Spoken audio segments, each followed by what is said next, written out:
Welcome to literally Great Britain's Black Breastfeeding Week event.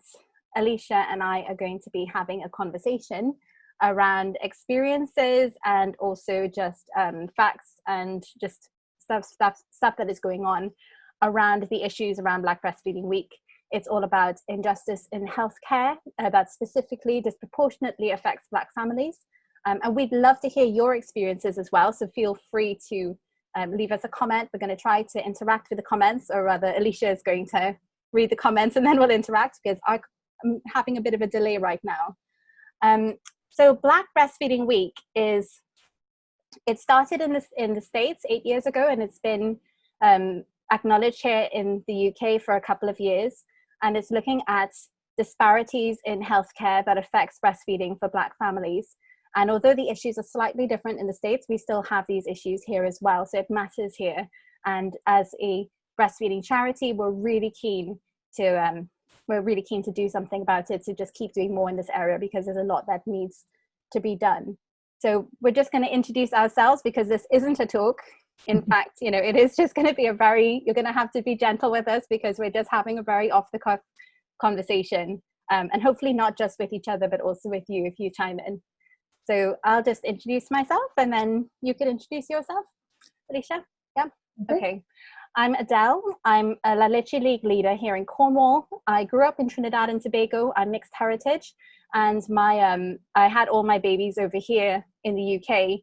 I've lived here for 15 years. I had my babies in Bristol before moving to Cornwall. And I've been an LLR leader for a while. A number of years. I can't remember right now, probably 4 years. Yeah. Oh, that was my phone, which I forgot to put on silent. And I've now dropped. Okay. Right. Alicia, do you want to introduce yourself? So I'm Alicia Ocrofo. I am a Leche League leader in South Wales. I'm from South Wales. I'm also mixed heritage. My grandfather is Nigerian. And I've got 2 children, both of whom I breastfed. My first child, I had to stop breastfeeding before I was ready to. And I've been a leader for 2 years, about 2 years. Yeah. Cool.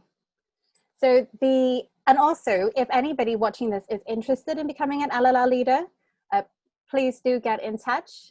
We're always the more the merrier. It's just really important that we help as many families as we can. So what we're going to be doing here tonight is we're going to be going through a few questions that we have been chatting around, and you are welcome to share your experiences. As I said, we're going to try to interact in the comments. Also, to let you know, La Leche League Great Britain is sponsoring the Breaking Breastfeeding Barriers UK Breastfeeding Week event, which is tomorrow.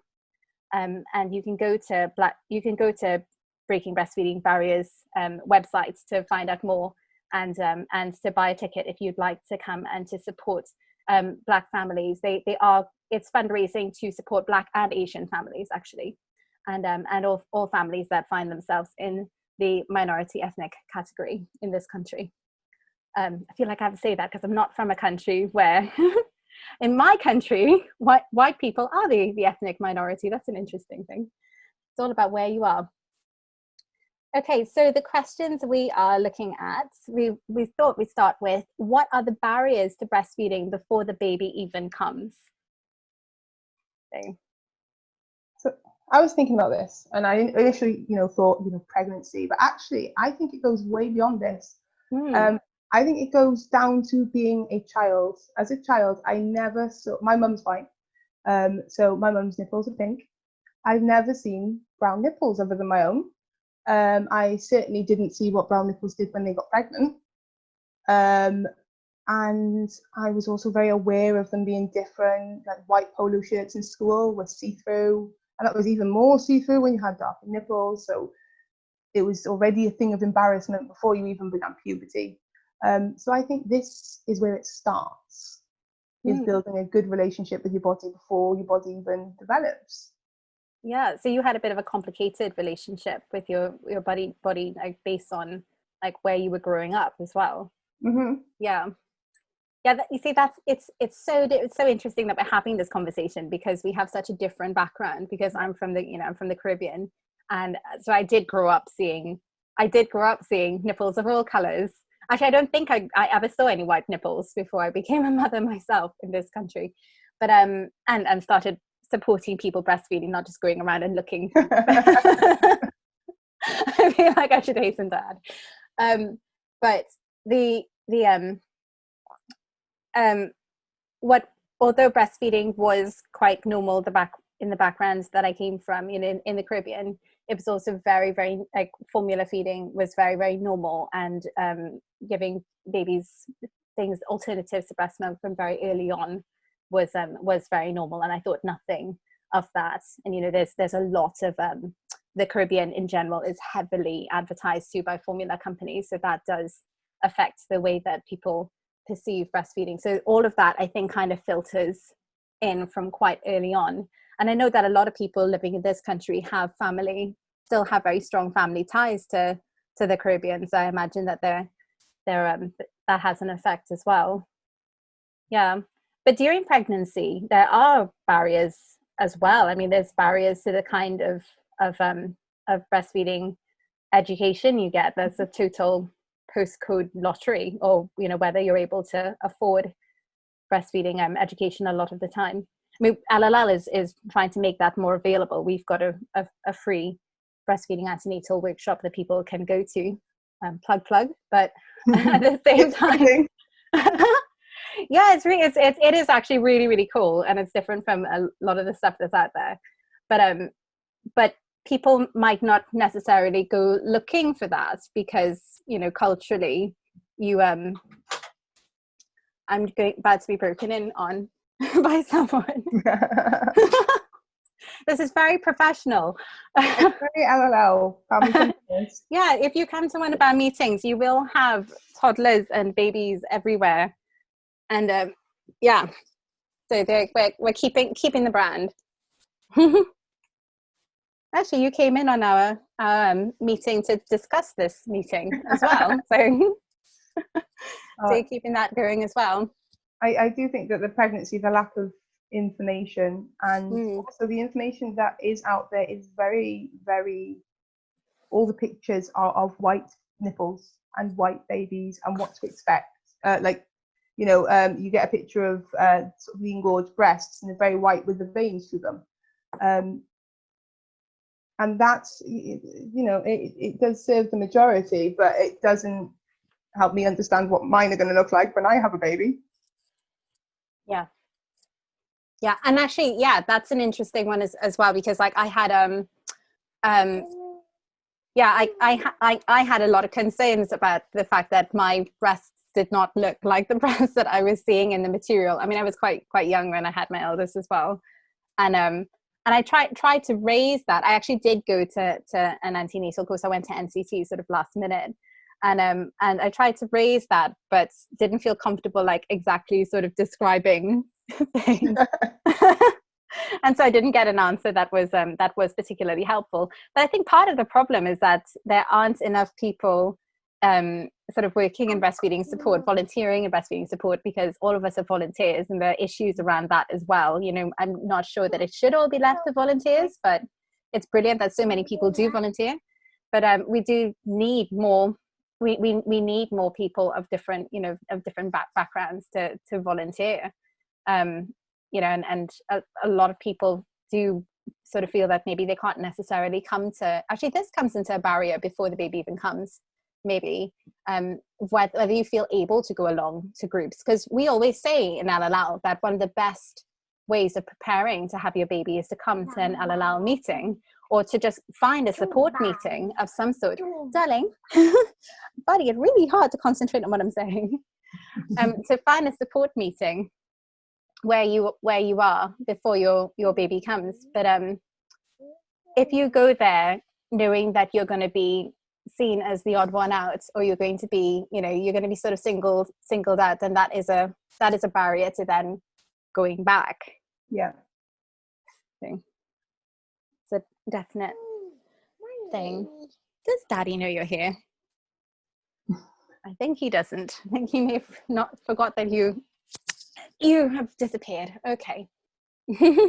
That's fine. We can work with it. It's not a problem. We can all make it happen. Yeah. Yeah. And you were in the this sort of makes you sound like a celebrity, but you were in our Breastfeeding Matters magazine, and you mentioned something about this, about going along to meetings, and I thought it really resonated with me because it's something that's very familiar to me. Sorry, everyone, as alalal as this is, I mean, I'm going to have to get my husband to come and assist me here because I'm actually not able to concentrate. That's okay. Do you want me? I'll explain. Yeah, why don't you go ahead and yeah. So when I go into meetings, like I don't usually go to meetings.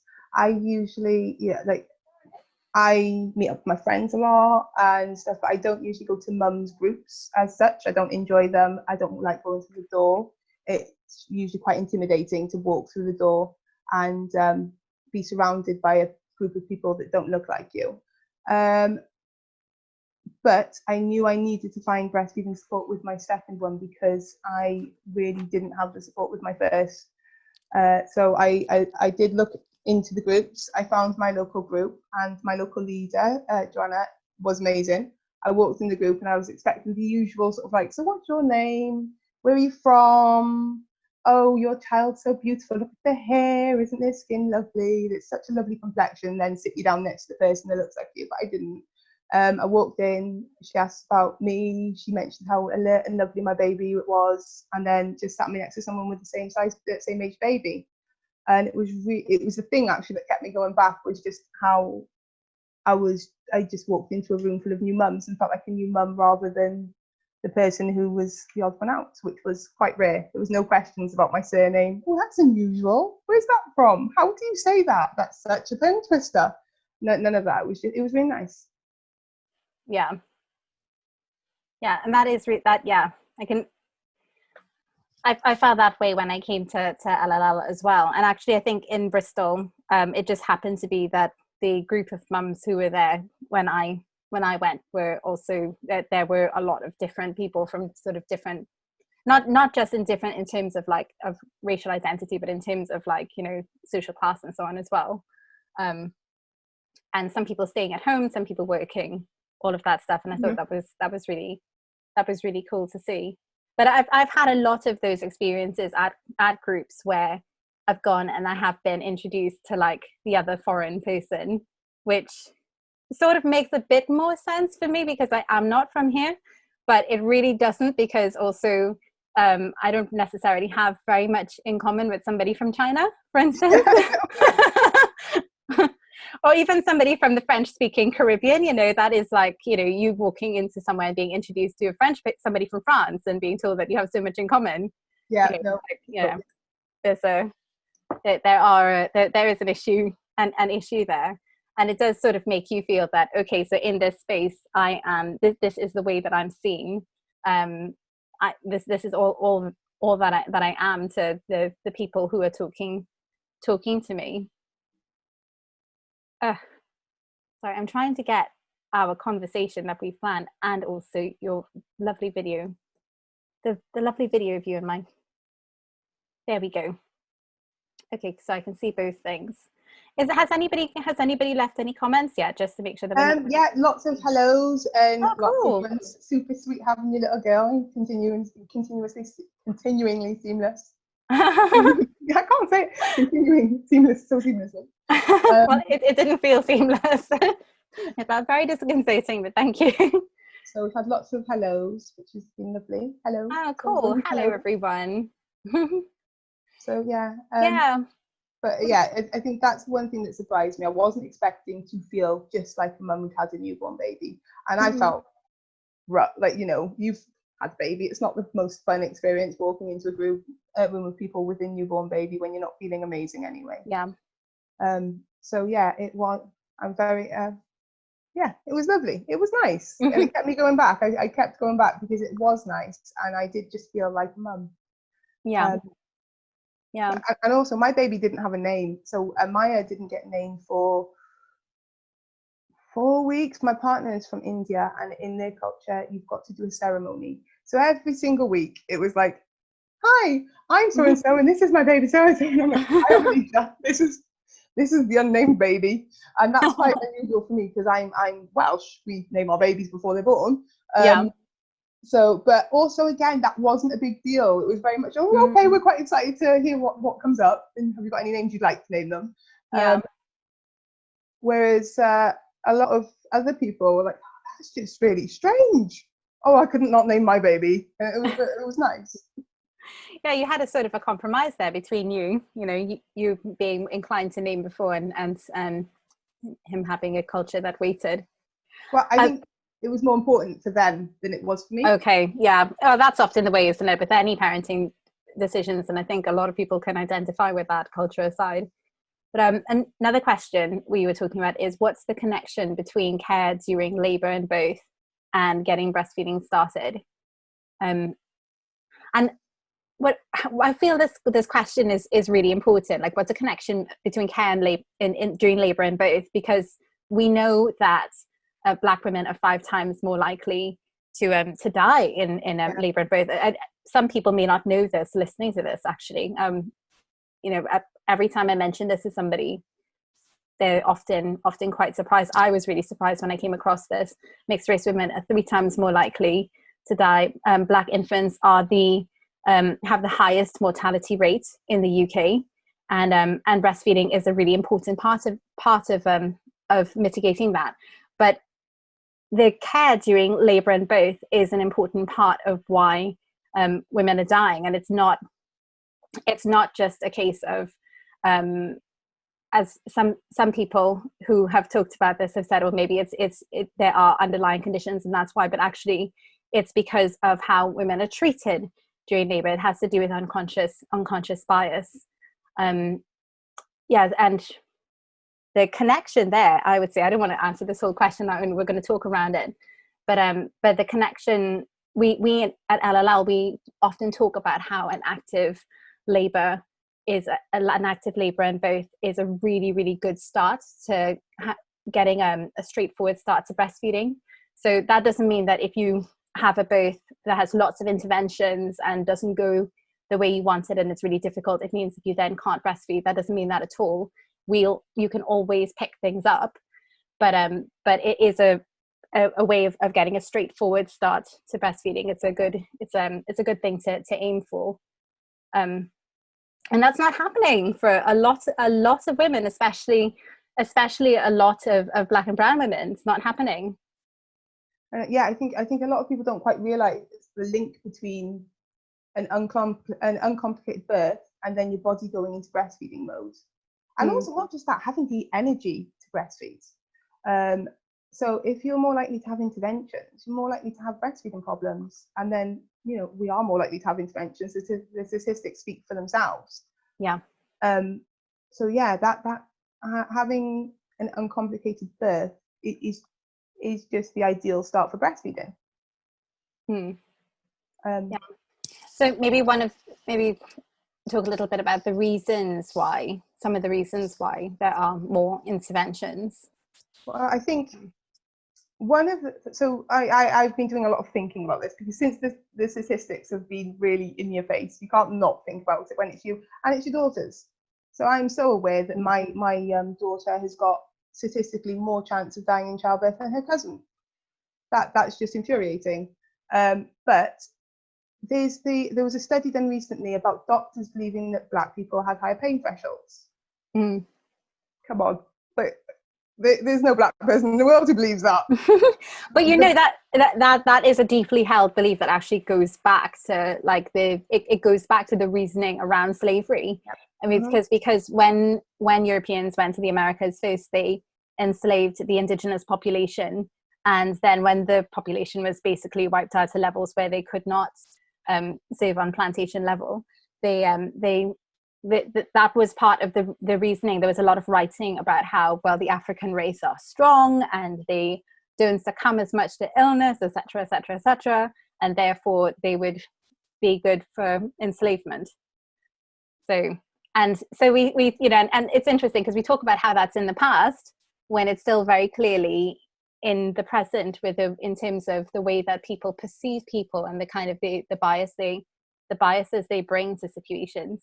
And I've been thinking recently as well about why it is as those biases surface. And I think that we know that the NHS is underfunded. We know that midwives and so on are under a lot of pressure. And when you are under pressure and you are rushed for time, you are more likely to pull on your unconscious bias to make a quick decision. Unfortunately, your unconscious bias is often based on things like racism and classism and ableism, and all of these things add another layer to the situation. Yeah, no, I think that you're right, definitely, about the being overworked. We've all been at our sort of most tired, and it's not where you're able to be your most productive or your most empathic or your most able to take a breath and really assess a situation. So I think that's definitely a systematic issue, isn't it? Well, it tells you that it needs to go deeper than sort of just making an intellectual decision. And I think that's because people do think that things like racism live in that sort of surface level place where you can say, well, I know that, I believe that everybody is equal, therefore I'm not a racist, whereas not realizing that maybe you are making subconsciously making judgment calls about people which are based on very old thinking, very old established thinking that you're just not aware of because it is deeply ingrained. Mm-hmm. Yeah, and so change has to go beyond just saying, well, I'm going to show up at work today and I'm going to make sure that I treat everybody equally. It is something that we actually have to work at to dismantle in ourselves and in the system. Yeah.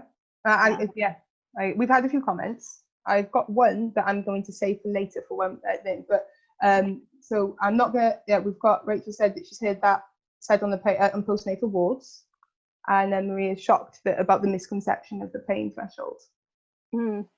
Yeah. So yeah, the idea that you're just I think there's another thing that's going on there as well, that Black women are often seen as being difficult. So yes. It's not just that you're, that you don't feel pain as much. You can't be in as much pain as you're talking about. And you're over-exaggerating. Yeah. You're being dramatic. That's exactly it. Yeah. And I think that's it as well. Also, like there are different like ways of expressing, and so it's not seen as like you are making a bigger deal than you sort of need to be making about things. So all of that is a thing that features there as well. So just what gets in the way of access to breastfeeding support, do you think? So I won't make you go first every time. You can always kind of throw it back at me if you want. That's fine. I have been thinking about it a lot. I have. So I think we're talking about medical healthcare. So if we go back to before the birth, before the pregnancy, if you've every experience that someone's had with the medical profession has been, especially in my lifetime, it's they've got 10-minute window. They're usually running late anyway, so you've got the pressure the doctor's under, and then if they do have these unconscious bias, you've got a lifetime of being sort of like feeling like you're having to really push for what you want. Like I went to the doctors once because I was anemic. I've been anemic since I was 16. I was about 24. Tried putting me on antidepressants. I'm not depressed. I need iron. And then when I eventually pushed to have a blood test, I was like, I'll take the depressants, what's my blood test? I was anemic. And it's just, you kind of, there's the position of imbalance at the doctors anyway, because they're the doctor, they know what they're doing, but you're the person who knows you. But you're then having to advocate for yourself. And I think once you've had a lifetime of that, when you're going into labour, you've already had a lifetime of pushing and needing to be heard, and being in labour is not the time that you really want to have to do that. Yeah, my experience is a bit different again because of where I grew up, and well, in general there is there is that divide of seeing medical staff as authority figures, and there is a power dynamic there, which I think is massively exacerbated by the power dynamics involved with race. So there is that anyway, but I didn't grow up here, so I grew up in a country where I benefited from colorism, basically. So I mean that is that is a thing here as well, but it's far more a thing in the Caribbean. And coming here, I felt I felt racism in a very different way coming to a white majority country. And so I feel that a lot of my experiences with doctors have had more to do with the fact that I'm not from here. Okay. So and this is something that will affect a lot of women, because a lot of the women who we do support women who are not from the UK. And so you're kind of navigating those two things. If you're navigating the fact that you are in a white majority system, and you know that you're going to be perceived a certain way, but you also know that you're going to be perceived a certain way because you're also not from this country. And so I felt like I wasn't really allowed to question things. This is not now, but this is back when I was having my babies, because I wasn't a citizen.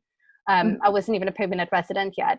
And so I felt like I wasn't allowed to question things, because this was how the UK did things. This is how the mother country did things. And there's a bit of a colonized mindset there that needed to unravel. And it took me a long time to realize, even reflecting on experiences of disrespect that I had both during labor and postnatally. It took a long time to realize that I was allowed to feel uncomfortable with that, and like that shouldn't have happened, and that if I have a right to be in this country, I have a right to equal healthcare. Yeah, absolutely. So, but it took a long time for me to realize that, and so I wonder. And English is my first language as well, so it wasn't as if like there was a communication barrier or anything, but it was still I still felt like I was navigating something that I didn't have control in. I think a lot of women experience that anyway. And in terms of the whole maternal health care, there's a lot of sexism and racism that come together in people's experiences of it. I don't know if I've massively waffled there. No, you definitely haven't. Every single thing you said is very, very on point and important. And I think you are right. Imagine if your first language wasn't English, you'd then have that extra barrier, which lots of mothers in the UK do. Yeah, absolutely. So what else gets in the way of breastfeeding support? I think of access to breastfeeding support. I think a lot of people don't know that it's available. And maybe they think that they're not going to they're going to be speaking to people who won't be able to identify with them. And actually, in a lot of cases, they're right. They might be speaking to people who don't identify with them and don't necessarily recognize that there is that there are cultural differences to be navigated, or who make sort of assumptions about. I mean, we talked about this in our call before, actually, about the assumptions that people make about Black mothers in particular in breastfeeding supports. The one that I encountered again and again was that people assumed that I had more family support than I did. Yeah. I think there's lots of assumptions, isn't there? And there's the assumption that you have a big family, or that they've all breastfed, especially if you're like African or Asian, that you've all breastfed, and that your mother's there to tell you what to do. And a lot of people that have like, especially newer migrants, have come and they've left their families, so they may have had that support, but they haven't got that support. And then also there's very much the putting of everyone together, so that like this person's clearly like this person because they're both brown, but this person's from Ghana and this person's from Florida. They have as much in common, like you said earlier. There's very little that they have in common as individuals that they wouldn't have in common with other random people. So I think that is definitely the assumptions either way. And then also there was the assumption that you don't want to do it, or that it's easier for you. I think there is also lots of stereotypes about the personalities. So breastfeeding is hard work. You've got to get up in the middle of the night and there's lots of sort of like, oh, they're not going to want to put the work in, and that's not true. There is the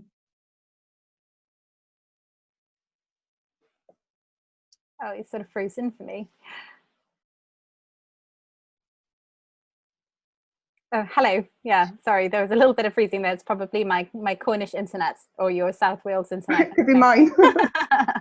We're both not living in the best of connected places, probably. Sorry, yeah, you were saying about sort of stereotypes. Yeah, I think stereotypes in general just on. In fact, actually, I'm going to read out the comment that came up earlier that I was going to think, because this comment I think also covers this. It says, really important point. Basically, leaders shouldn't make assumptions about people based on perceived ethnicity. People have intersecting identities. They feel strongly and differently about different aspects of their identity. For some, faith, language, etc. might be more prominent. So perfectly fine there. Thank you. Thank you. And I think that's true. So I feel very Welsh. That's pretty much how I identify. I feel Welsh. You know, my son goes to a Welsh speaking school. Bless him. He's the only non-white person. No, there's one more mixed race person. But he goes to Welsh speaking school, and he's very, very proud of the fact that he speaks Welsh, and we do a lot of Welsh traditions and stuff. And it's only when I'm in a group of other people that I realise that I'm not just Welsh. Yeah. Yeah, that's an interesting one. Actually, that's something that I've seen a lot of people raise recently, and it also sort of affects the way that, like, when you have conversations with people where they sort of realize, oh, you are more like us than maybe we thought. And conversations are very comfortable until you bring up race, and then suddenly it's very, very, you're making it very obvious that you're almost othered for raising your experience of being othered. Yes. In society. Yeah.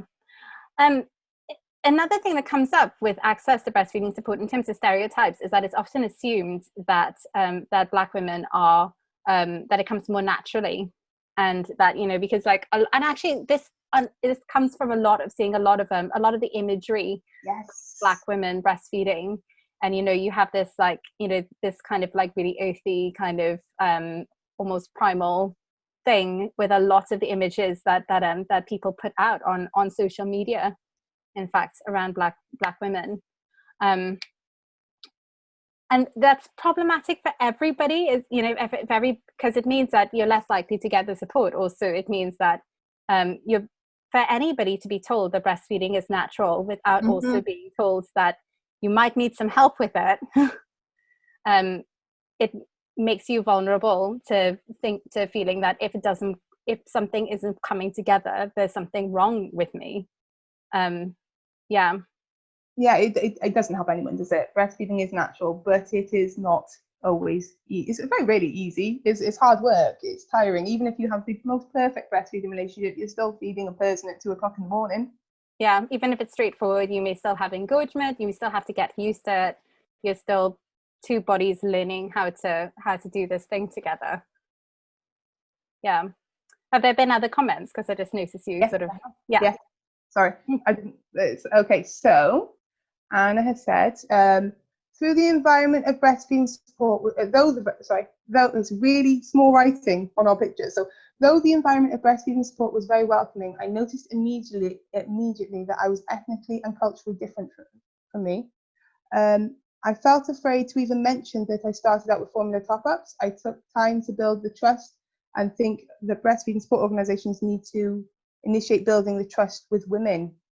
Yep, and also we've got, yes, Alicia, I get the impression from a lot of feedback that people are scared to offer support and follow up with support with Black women. The fear is based on stereotypes of angry Black women and strong Black women, but what's happening if people are then subconsciously lowering the standards of care?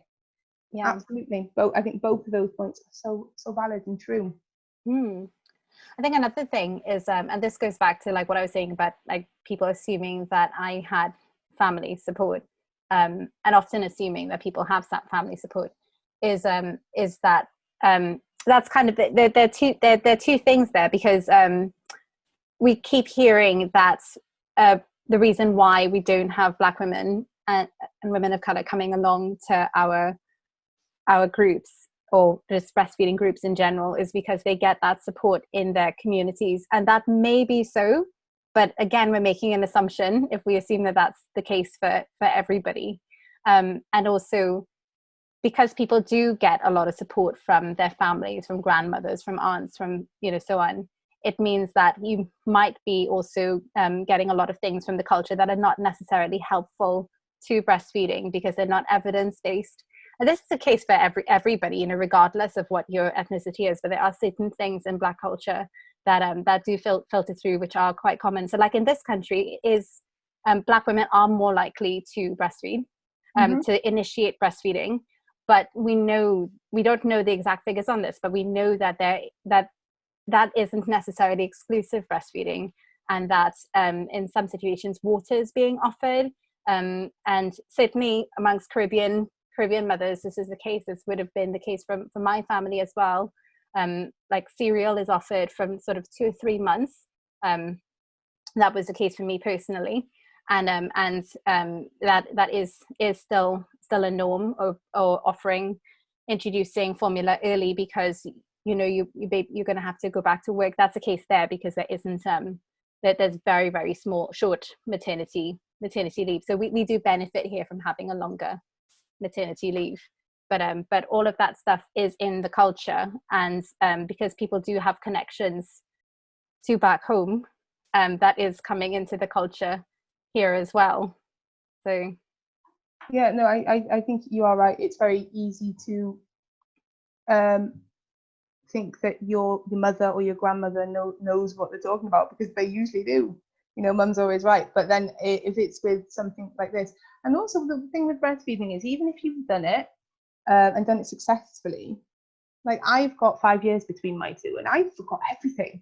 So as a generation, and I think that the more support and the more varied support options you have, the better. You can't ever have enough support. But the assumption that people are getting support, you're right, is just it's not helpful. Yeah. Or that I think there's also the fear of asking for support, and being seen as somebody who needs support. And like, am I doing a good enough job? If I'm needed to seek the support, am I going to be judged for needing the support? And it's only when you get your foot through the door that you realise that everyone needs the support, but you've got to get your foot through the door. Oh, could I say at this point, actually, it'd be really great if any of the things that we're raising, if people could comment and say if they have suggestions for what could help, because we're going to have some of our own suggestions, but it'd be really great to hear what other people sort of think might help to shift these big things, on a person by person level, but also on like a bigger systemic level as well. And maybe just, bigger level in terms of think as big as you like, the NHS, the government, etc., etc. Just anything anyone wants to comment on. We've got 2 more comments. Okay.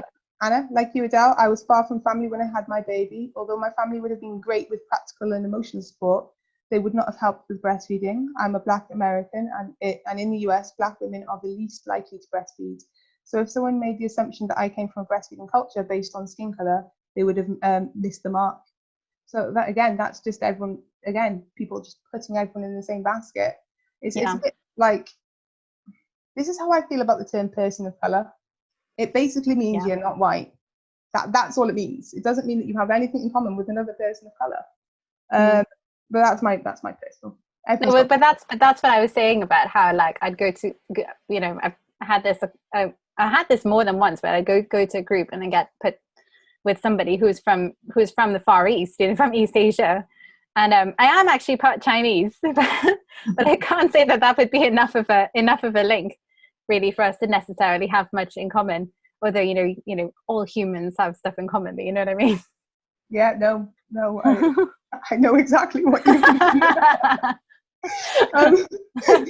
But also the there is a lot of family history stuff that we probably need to unpack before we even have a baby, stuff that feeds into the decision to breastfeed and sort of how the breastfeeding journey goes. And for a lot of people, especially Black Americans, we're hearing a lot about generational trauma that comes, you know, has come out of enslavement and out of a history of enslaved Africans having to wet nurse for slaveholders' wives. But also that is a legacy that impacts the Caribbean as well. And you have a lot of different conflicting views in the Caribbean. In many ways, formula feeding is like it's seen as, you know, you're able to afford to feed your baby formula. There is a bit of a status thing there, which is changing, but it still hasn't completely changed. There are a lot of issues with breastfeeding rates in the Caribbean around sort of classism and the legacy of slavery and post-slavery apartheid as well. So actually, that's an interesting thing to sort of, that last point is an interesting thing to sort of raise in terms of the infant mortality rate, because something that a lot of people raise is that the Caribbean is the part of the world that has the highest rates for diabetes and hypertension, and that is not just because of, like, you know, what we eat or whatever. That actually has a generational genetic link as well to what people had to eat in slavery and post-slavery apartheid, and you know, people had to eat the sugar cane and were very limited in their diets, and this has affected people even now. It affects my family. I'm more likely to develop those things as I get older because of that legacy. And breastfeeding is an important part of mitigating that for our children. You know, if they are going to have a disposition, be predisposed to these conditions, it is even more important that we breastfeed them. Yeah, no, I think that a lot of people who don't understand things like the intergenerational trauma, and also the genetic, like the passing on of, you know, the genetic predispositions, are so very quick to assume it's just because people eat certain things and that's why, and all they have to do is have a healthy diet. And but that's because white people in this country all have a much healthier diet, right? I think in general, you know, I don't think that argument can really be made generally. It's an argument that makes people more comfortable. Yeah. It's much more comfortable to be able to just say that, because it is an uncomfortable conversation, and it's a horrible conversation to have. It's a necessary one, but just going back to generation, and it's not that many generations ago. So I was thinking about this earlier. So if somebody from the Caribbean, their grandmother was very much in their lives, and their grandmother, say 80. Her grandmother, who was 80 when she was little, really lived it. What we're talking about in history books was her life. Yeah. She helped raise your grandmother, and your grandmother helped raise you. So it's not even the biological stuff. It's so much emotional stuff that people have just swept into the carpet. Not like white people have said, you know, it's been, let's just move on. Yeah, it's the textbook. Yeah, it's and there's a lot of ancestral guilt there. It is a lot of, you know, choosing to not address things. I sort of feel that we should get on to the next question, and then maybe we can look at comments again. But where does breastfeeding support get it right? You know, where are things what's happening that is, you know, is good? You talked about some good stuff we both talked about good stuff when we went to LLL, that we didn't feel that we were singled out, and we were sort of, you know, we were made to feel as if we as if we belonged. I think we're in a privileged position that we kind of are on the inside, so we can see what's happening and what wheels are turning. And I think breastfeeding support has got a long way to go. I think all sorts of support has, but it seems that the main organisations are really wanting to put the work into change, which is really nice. And it's nice to know that the wheels are in motion. Yeah. But isn't it just a case of putting images of Black mothers on the website and the materials, and then, you know, it's all then diversified? It's all sorted. in a Doesn't that weekend. just all make us all just, you know, very comfortable and welcome? So where is it getting it right? I think having access to the internet has made things a lot easier. So you can, like I can, if I wanted to now, go to a lot more, especially a lot more American-based stuff that is designed specifically for Black women. That's very helpful. I'm struggling with this. This is one that I'm really struggling with. But like we're making changes. Like our website now, it's very inclusive description with things like mastitis. It's not just, so when I was first had Arian, you look for a red spot, which is nice if you've got really light skin. And if you don't have red spot, you probably don't have mastitis. So the descriptions on the website are a lot more inclusive for all skin tones, which is very helpful, because like I had thrush, all I saw was pink nipples. That's not helpful when I need to know what this looks like, and does it look like it on your nipples or not? And actually I didn't have it. I was told I had it, but I didn't, and I didn't know that because I didn't know what to look for. So I've got nothing.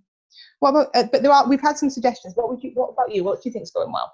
Well, I'd say, so this is not like bigger organization type stuff, but this is the kind of thing that I think all supporters could be aiming to do. And this is what was done for me, which is that I had an LLR leader who just kept on asking what was really going on with my second baby, because actually everything, because by that time I was a breastfeeding peer supporter, and so I felt like I shouldn't need, I had the normal obstacles to asking for help anyway, even then, but then I also felt like I should know it.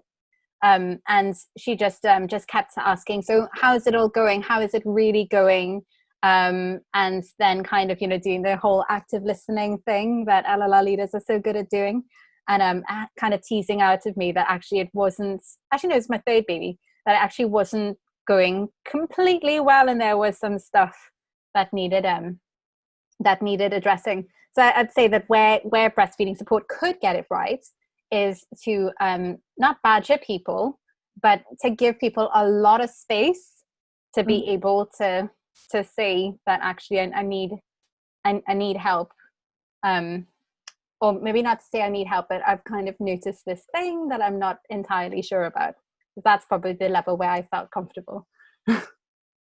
What have others said? Okay, so I had the same actually with Jo, exactly the same. That she was such a fantastic leader and very much probing in the right ways. So Anna's made a fantastic point about what I said. As an insider of LLL, you may be able to, as an insider of LLL, may be able to see the work being behind the organisation and the desire to change. However, as an outsider may not feel welcome by just seeing the images of Black women. And that's so true. If I see something, and it's not necessarily breastfeeding, but like token images, it kind of almost puts me off. Yeah, and I really hope that it's clear that I was joking when I said that. Well, for me it was clear. That was total sarcasm. In case it was missed, I'm not saying that you missed it, Anna, but I'm just saying, just for anybody to know that I absolutely don't think that that's enough. Yeah, and you do wonder, like, where did those images come from? Yes, all of that. We only use images that have been donated by mothers, and we do try and like to put a story next to them, because if I see like random images, especially if they're not representative of the face or the thing or the group, there's no way that many brown people or Black people go to that or do that, and I'm kind of like, are you ticking the box, or are you genuinely inclusive? So I think that's really, Anna said it was clear. So, but that's a very, very good point. So Tash has said that too much breastfeeding relies on volunteers. It's not valued. Yes. And I think Anna has said the same thing about that as well. Yes, so that's something that I started saying earlier, which is it's a massive problem, because not everybody is going to be able to access charities, and why should everything be left up to charities anyway? And yeah, you're totally right. It is about the government valuing things and our society valuing things. And doesn't it come down to, I think, that, you know, breastfeeding doesn't make anybody any money. And so that's why it doesn't really, I mean, it's so under-researched as well. I mean, part of the reason why a lot of the information around breastfeeding is only applicable to white people is because in general, there's not a lot of research around breastfeeding, full stop. Yeah. So, see, I think it doesn't actually make people money, but it saves the government so much money. yes. Yeah. In the health of women, you're much less likely to get breast cancer. The longer you breastfeed for, the less chance you are to get breast cancer. The diabetes rate, there's so many health benefits of, I say benefits, we've talked about this. I don't think they're benefits, I think the baseline, but you are more likely to be your optimum health, and that saves the NHS so much money. Anna has said about she said that there are people of colour who are trained, interested and willing to be breastfeeding supporters. Pathways need to be more accessible. Organisations need to be very clear that they want and need the diversity. Otherwise, people catch on quickly if it's a diversity for show. Actions should match the words. And I think as well, with the it being free, that is a barrier. Not many people can afford to give up their time. And so statistically, people of ethnic minorities are likely to be in the lower income. So we need to provide, not we, but it's. Well, I think, sorry. No, carry on. Well, no, I think breastfeeding and support in general, this is something that definitely applies to LLL, but it applies beyond that as well. But breastfeeding support in general, historically, has been provided by volunteers who have been at home with their babies and children. And we know that that's just not a possibility for a lot of people for socioeconomic reasons, and that is disproportionately not going to be Black women and women of color. That's just not certainly in this country. That is the way that it is. So actually, it's really, really important that the image of what a breastfeeding supporter looks like is altered as well. And it's also really important that people don't think that like you need to be a certain type of person, or there's just lots of things that we probably need to do more about. And I say we as the collective, we need to do more about around that. We have 6 more minutes because it's not a problem if we run over, but I imagine that people are being very committed if they're staying for longer than that, longer than an hour. So why is it important that we tackle inequality specifically in this area of healthcare? I think this is the first area of healthcare, though, isn't it? This leads directly into so many different types of healthcare, even down to dental. It helps structure the formation of the mouth. So for me, it's just the beginning of healthcare. Yeah, and it's that stuff that we were talking about before about how Black people are disproportionately more likely to be affected by certain long-term illnesses. And people often think when you talk about like the health, that don't want to say the health benefits, but when you talk about because breastfeeding is what babies' bodies expect, when you talk about what you expect to be the case when babies are breastfed, so we expect because we know that breast milk contains certain immune factors, we expect that babies will have more protection against certain things as babies. But we sort of forget that actually it's a protection that is long-term as well. And your baby's body is having their long-term health mapped out through breastfeeding or through however they're fed as well. So if you are more likely to get diabetes or be predisposed to certain cancers, then as we know is the case, that disproportionately affects Black families as well, then it is even more important to mitigate that with giving the first food that bodies expect. And that's why when we don't tackle inequality in this area, it actually becomes a food justice issue. So finally tied that in, actually. Probably should have brought that in earlier considering the title of tonight, but I think it all connects. It's definitely, it is all connected, isn't it? Yeah, but it has a knock-on effect with every other area of healthcare, and we know that every other area of healthcare, your experience of it is affected by your socioeconomic position, but it's also and that is also it's also affected by race, and it's just all of that is stuff that we've got to be thinking about. It's not just when we're supporting people, we're not just supporting a certain type of people. We've got to. And the other thing is that if we make things better for people who are most vulnerable in society and people who experience the worst conditions, we instantly raise it for everybody. We make things better for everybody. So that's an important thing to remember as well, that we are talking specifically about Black breastfeeding for Black Breastfeeding Week, but we're also talking about breastfeeding for everybody. Mm-hmm. So, and what would you like to see change, and any personal thoughts on how that could happen? So I think, going back to my very first point, from young children, I think much more representation, but also education. Like, I don't think there's anything in the national curriculum about breast development. It's the most obvious form of development for a girl. There's so much insecurity around it and issues, and just generally. Yet women don't know what's inside their breasts, like what the inside of a breast looks like. And I think that the more normalized it is younger, and especially not just given white images, but of all breasts, the easier it will be to realize that they are an organ that functions, but also needs support.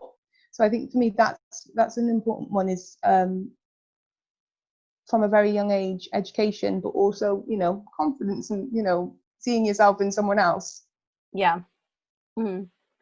I would like to see that that the NHS makes it just part of the course that you are put in touch with a breastfeeding supporter, like personally put in touch with a breastfeeding supporter antenatally, because Mm-hmm. that will then take away the barrier of having to get in touch with somebody, and all of the emotional stuff that goes with that, especially if your baby's already here and you're already struggling with lots of stuff.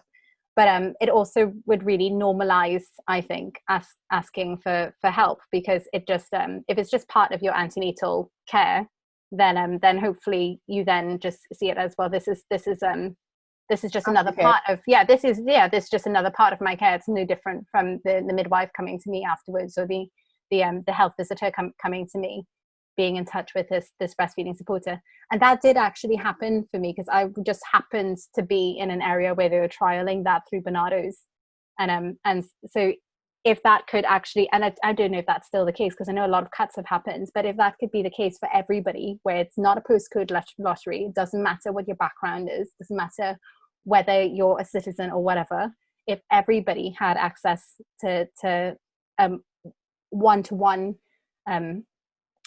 support that you don't have to go and seek out, I think that would make a huge difference.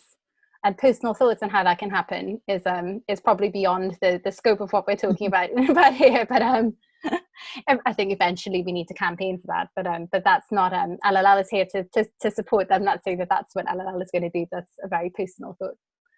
I think as well, having the information and support there during pregnancy. I've been doing a lot of our antenatal courses, and it's just amazing how much the information beforehand can forearm you and prevent a lot of the challenges that mums face. Can be a lot, if dealt with quickly, can be small challenges, but left can be really big ones. Yeah, just knowing how a breast works. Yes. Yeah. And also the supply and demands. The more you take, the more you make. It's little things. And again, with you mentioned, with the having family support. My mum, wait till they're full and there'll be lots there. It's just not the right information. And in fact, we've got a comment about that from Eden. My ongoing question is how organisations like LLL can reach pregnant women from all ethnic backgrounds to increase awareness of breastfeeding support. And I think, so for me, having free access to antenatal support, I think, it just should be free. I think all breastfeeding support should be free to access, but not free to provide. Yeah. I don't think that we should have to pay for breastfeeding support, because it should just be part of healthcare. But also having it at times that are not middle of the day on a working day would help a lot. And just that's my thoughts. Yeah, and actually, if people had more access, more well, one of the things that happens with our antenatal courses is that then people have that contact, and you know, we can put them, if they're, at the moment everything is online, so you might be having an antenatal course with somebody who doesn't live anywhere near you, but they'll be able to put you in touch with a local leader, or be your point of contact if you needed to talk to somebody afterwards. So yeah, that is a great way that's happening. We just need more of that to be shared around, and as you say, funding would be a really important part of making that happen. Are there any more comments? I'm just mindful of the time. Cheryl said having midwife and health visitor buy-in would help. Yeah, that would help a lot, wouldn't it? We need to think about the requirements to stay in the breastfeeding field or move towards LBCLC. It's far too inaccessible.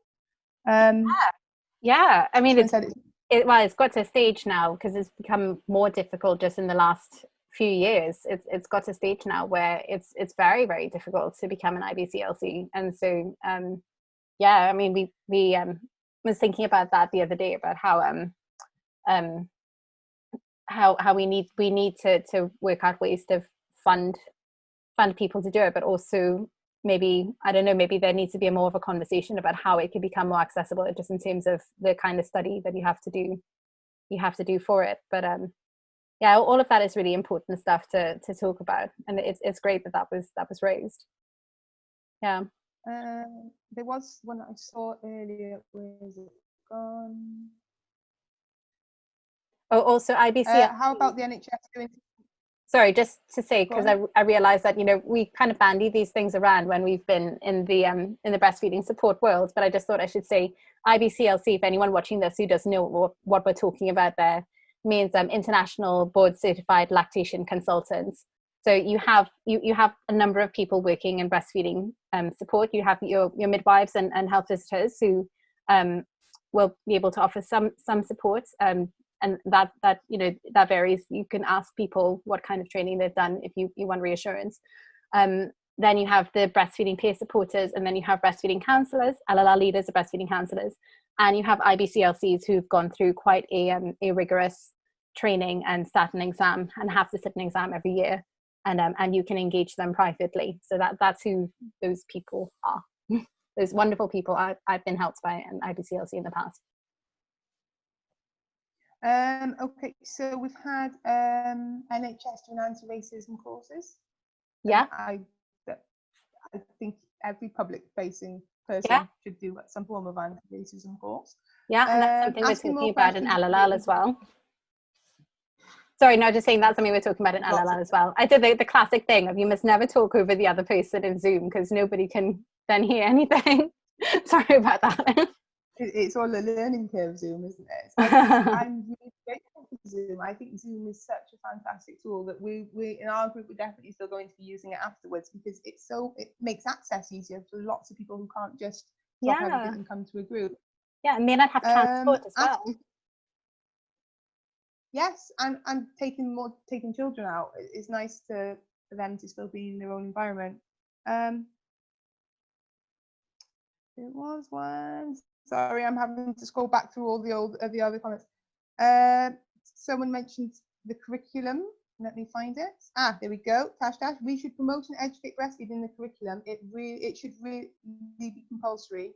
Normalize baby's first food and what baby's immune system is and how it develops and is strengthened. Yeah, because we're not talking about breastfeeding as like this special nice to have thing. We're talking about it as just what bodies expect, just the normal course of things. And why shouldn't we learn that from early on, along with everything else? Why shouldn't we know how our bodies work, and get support for our bodies to work as we expect them to work?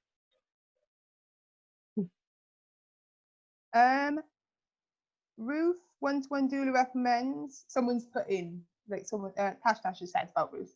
Ruth, one-to-one doula recommends there needs to be diversity in infant feeding leadership roles.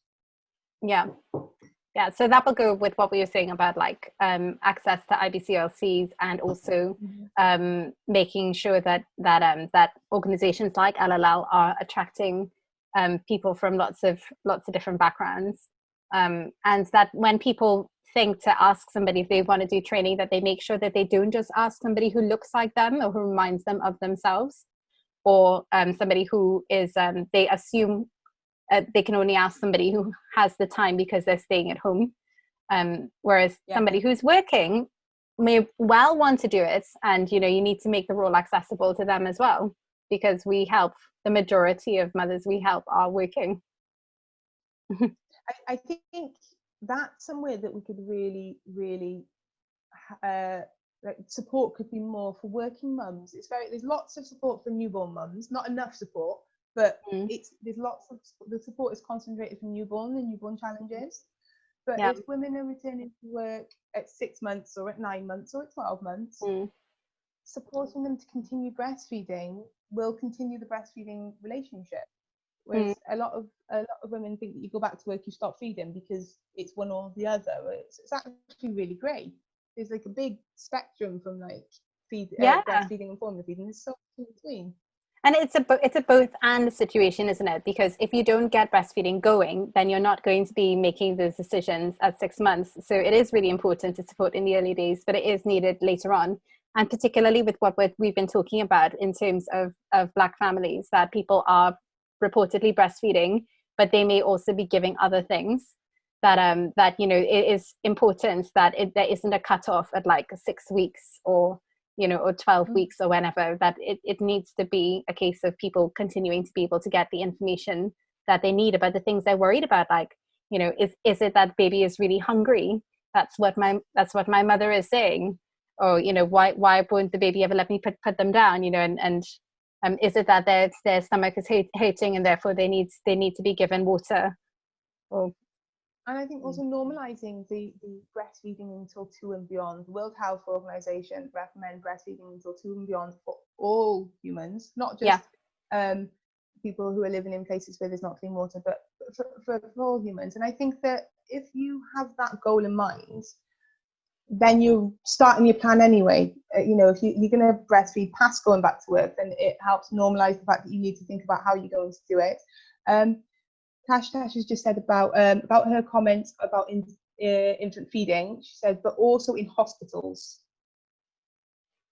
So, that's the first point of contact. So, but I think normalizing the feeding until 2 and beyond would help people formulate their goals and set. It's very a lot of the mums that I help, and not just like non-white mums, but any mum. Well, I'm just going, I'm going to get to this point and then I'll see past that. Then I'll get to this point and I'll see past that. And that's because women they know so many people who couldn't or weren't supported. Yeah. They're almost expecting themselves to fail. And it's quite sad to see that like anyone who wants to breastfeed should be able to breastfeed. And it should just be that simple. If you want to breastfeed, then the support should be there until you choose that you don't want to breastfeed anymore. Yeah. Although I'm thinking that if you want to breastfeed and that is normalized for you, and so you have it into your head that this is what you're going to do, that you are going to be doing it 2 and beyond, linking that with what was said about support in the hospitals, you have to really advocate for yourself, and it is difficult you have extra obstacles to doing that when you are seen as foreign, or when you have all of these unconscious biases piled up against you, and that you're going to be perceived a certain way, you're going to be perceived as being difficult or being dramatic, or all of that stuff. So I wonder if we do need to really be supporting parents to advocate for themselves as well, that you are allowed to do that and you're allowed to question the way that you are treated. Actually, something I thought that was interesting this week was Kimberly Seals Alice said she's a breastfeeding a breastfeeding advocate and writer in America, but I think that this very much applies here as well. She has this app called the Earth app, which in America, because it's private healthcare, it's for people to review the hospitals that they've given birth at, and just to talk about the kind of care that they received. And what she tweeted was that people would be they would be shouted at and receive various forms of abuse and still give the hospital a rating of 4 out of 5, and that this is what Black and brown women were doing, because the bar is so low for set so low. So basically you didn't kill me or maim me, therefore you get a 4 out of 5. And I think I think that this is something that happens here as well, that we don't value ourselves enough. We don't realize that actually we are allowed to question the way that we are treated, and we are allowed to say it's not a bad thing for us to say, actually, I probably was treated differently because of the racial bias that was set against me, and I'm allowed to want more. It's like what I was saying about how expect more. What I was saying about how I felt that, well, I'm not a citizen, therefore I can't really question the things that were being said to me or being done to me. Whereas, knowing that you are here, you are supposed to be treated the same as everybody else, and and you want good things for your baby, and everybody should want good things for your baby. You want good things for yourself, and everybody should want good things for you. And so we do need to share that message with each other as well. I think even before you do that, you kind of got to accept that you need to do it. And so I think there's lots of things you tell yourself to make it more comfortable. Like with my first, I was in hospital with him. I mentioned that he, my sheets were bloody from having him, and I asked every single day for 3 days for clean sheets. Didn't get clean sheets. Another beds got changed, and I was like, oh, that's because they're flipping over. It's because the NHS is so underfunded. They're so busy. And you make these excuses to make it comfortable so that you don't have to just be like, excuse me, just change my sheets. You don't want to, but do it. And it's I think you need to first of all accept that you definitely have the right to question the things, and then learn how to do it. And not just for health, but like even advocating for like education and not worrying about being seen as that person. Or in every sort of aspect, you should have the right to be able to stand up and say no without being seen as, or worrying about how it comes across, because you should just be able to ask for, Yeah. I know. I hear you. Okay, right. So I feel like we need to wrap it up because it's otherwise because we want people to be able to look at this afterwards, and if it's really long, they might be like, oh my goodness, I don't think I can look at that mammoth conversation. Go on for days, couldn't you? So maybe just any last comments that seem sort of like really burning or really pertinent. Cheryl said that I didn't find LLL until my baby was 11 months old and I was returning to work. My local meeting being held on a Saturday was the only reason I could progress to leadership. Louise has said, I work in a hospital feeding support role, and honestly believe that reducing interventions and tackling the racism that women face whilst pregnant, during labour and after birth is one of the biggest barriers and needs urgent attention. You can have all the community support in the world, but it won't help those who didn't make it out of hospital breastfeeding. Yeah, and actually there's a point there, because we're saying about how Black women have the highest rate of initiating breastfeeding, but we have to question about how that is recorded, because actually the first breastfeed, like they see the baby latch on, that is recorded as a breastfeed. That's recorded as initiating breastfeeding, and anyone who's breastfed knows that that's not really an indication that breastfeeding got off to the start that it needed to get off to. So yeah, absolutely, those we need to tackle that. That study that had about the breastfeeding, the rates, it did also the full study, which is really hard to get hold of the full study. I think I was in university when I read it first, so I had the access, to all the PubMed stuff. So it talks about the breastfeeding rates being high, but it also says hidden in the, I say hidden, you can't get it, you have to get the actual full document. But they also, Black and minority women have the highest drop-off and quickest. Yeah. So it says that we want to breastfeed. Yeah. But we're not getting the support. Yeah. So we want to breastfeed, and exactly. Sorry, Louise said help, not hope. I was stumbling over earlier. And also, Linda's taken a lot from this, so thank you very much. And you're very welcome. Oh, cool. Brilliant. Well, thank you everyone for coming and supporting Literally Great Britain. It's the first time we've done something like this. And Alicia and I'm sure I can speak for both of us and say that we're very grateful that you were very nice to us. I was very nervous. So yeah. I was very nervous. So just to mention again that the UK Black Breastfeeding Week event is tomorrow, and you can find that on the Breaking Barriers to Breastfeeding website. And also we want to point to our helpline. If you are listening and both now or after this recording, and you need breastfeeding support, you want to talk to somebody about something that's going on, or you're interested in getting into breastfeeding support, please contact our website or our helpline or our local leaders. You can find the leader who is local to you. We have a page that's very easy to find on the website. So if you need support particularly, please don't hesitate to get in touch with us. And yeah, thank you for coming. The Black Breastfeeding Week goes on for a few days yet, so there are a few little things around on the internet that you can get a hold of if you want to find out how you can support all families to be able to breastfeed, but particularly Black families who are disproportionately affected in this country, and actually globally because of lots of different factors. And thank you for all your thank yous. So we're getting lots and lots of thank yous, so it's lovely. I'll read through the comments properly later and then reply to any that have been not replied to in the video. But thank you very much. It's been lovely, and thank you. Yeah, thank you. Without you, it wouldn't have been possible. Oh, thank you, Alicia. Lots of thank yous.